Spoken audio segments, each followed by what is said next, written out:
என்னங்க? உனக்கு ஒண்ணு தெரியாத? என்னங்க?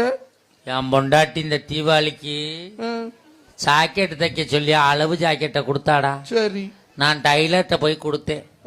டிரைவர் அதை பிரிச்சு பார்த்துட்டு 2100 கூலி கேக்குறான்டா. எத்தனை ஜாக்கெட்டு? ஒரே ஜாக்கெட்டு. அட பாவியா. ஏன்டா 2100 கேட்டேன்.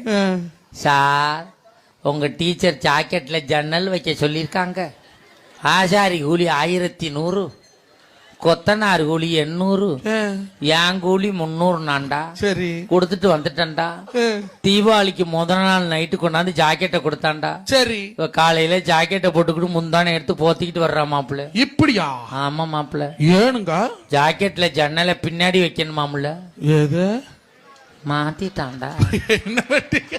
ஏன்டா அப்படி பண்ணான்னு கேட்டேன். வாஸ்து சாஸ்திரப்படி ஜன்னல் அங்கேதான் இருக்கணும் அப்படிங்கிறான்.